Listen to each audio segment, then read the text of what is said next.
I want to bring in CNN Chief Law Enforcement and Intelligence Analyst John Miller. John, what does it tell you that they are using divers in the waters near the location where the suspect's car was found? We just saw Shimon not close, very close to there.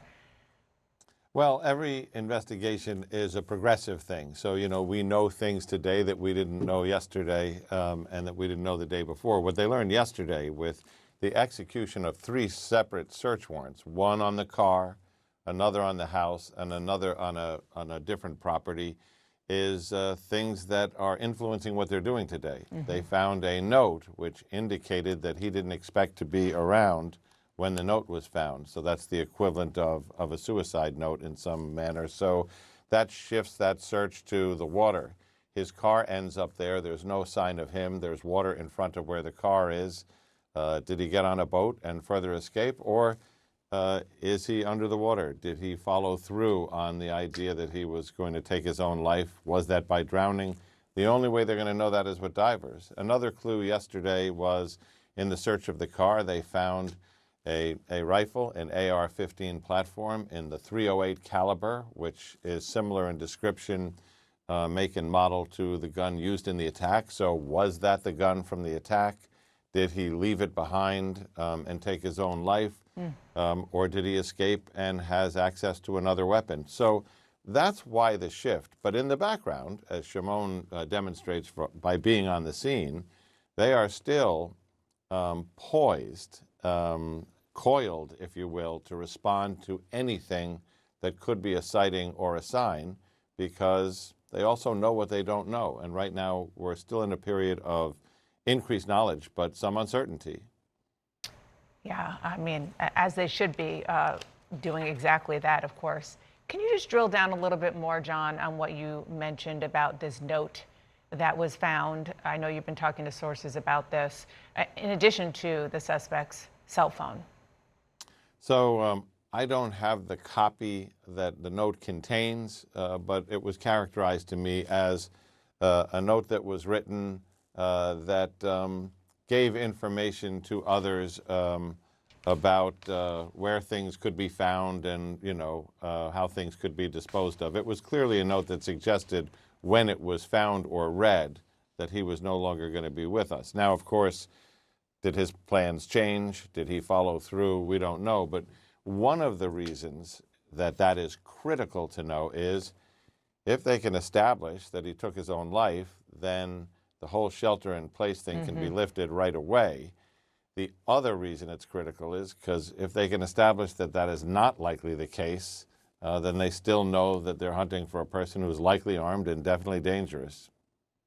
Yeah, absolutely. And the community is understandably extremely on edge, as Shimon has been talking about from there, and others as well. John Miller, thank you so much for that reporting.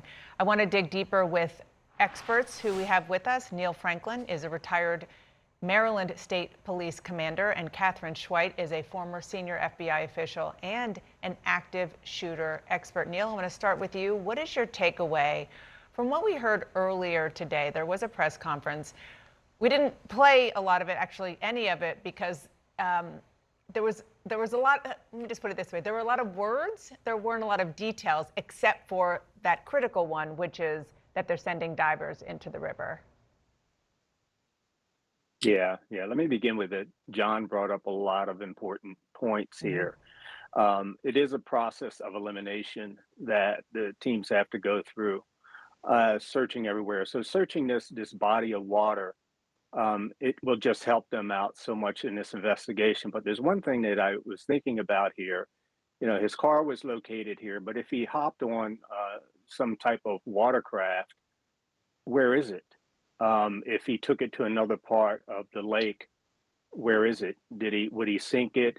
And that's another reason they would have to search. It's a process of elimination at this point, especially when it comes to that body of water and searching other places. And I'd also like to say, during this process of elimination, it's important that the citizens do their diligence. In a community like this, very seldom do people lock their doors. I mean, they feel safe. They don't lock their cars. They might leave their keys in their car. They leave their doors unlocked or outbuildings unlocked. And I think it's important that they secure these premises. Now, you can get into them easily. However, being locked, it makes noise.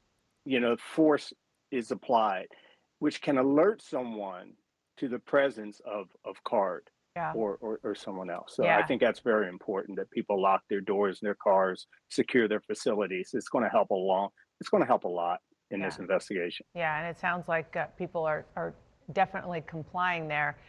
Catherine, you are not only a former FBI official, but your specific area of expertise is with active shooters. What are your right now and the information that has been found that John Miller and Shimon were both talking about? I think, as they mentioned, that this is just kind of the dog eat dog, kind of beat the leather on your shoes kind of investigative work that has to be done now, that almost has kind of nothing to do with the fact that he has committed this heinous act. He's a criminal. They're looking for him now, and they have to apply those same techniques that they apply in any other situation. I think maybe some of the added layers on top of it really have to do with where the mindset of this individual might be, because we know that this is a planned event. Targeted violence is a planned event. So this person planned it. He gathered the things that he needed for it. He's carrying it with him. A lot of shooters, sometimes we see them, they carry way more ammunition, for example, than they're ever going to use, but they want to be prepared. And so if he had a car and he abandoned it at some place, my instinct says, oh, he may have hopped on a boat. Did he hop in another car? Did he have materials staged someplace else? And maybe the search of the house will help to give them some of that information that kind of speaks to his future, where he wants to go. And Catherine, just staying with you, this note that was found, and we're being careful because nobody knows what he ended up doing, but it seems as though officials are approaching this in part as he might be dead, which is why they're looking down, divers are going down into the river. How does that sort of connect with the idea of him going in with his face fully visible? He didn't cover his face. People know who he is. Yeah, he intended to do this, and he intended for people to know it was him, for sure. When I think about, as an FBI agent, when I work bank robberies, and you have somebody who takes off after a bank robbery, they're trying to get away. They cover their face, they run, and they continue to run.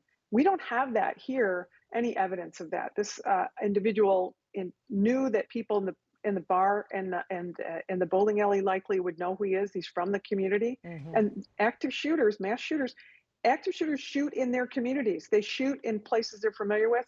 They shoot people who they know, and they get frustrated with. And that leakage that comes out beforehand, it might include a note that goes out on social media or a note that goes out someplace else, right? But in this case, they find a note. You have to know that they're looking for the idea that 30 to 40% commit suicide or do want to commit suicide, and maybe that's what we have here. All right, we're going to have to leave it there. We will no doubt be back talking to both of you soon. Thank you so much, Neil Franklin, Catherine Schweit. Appreciate it.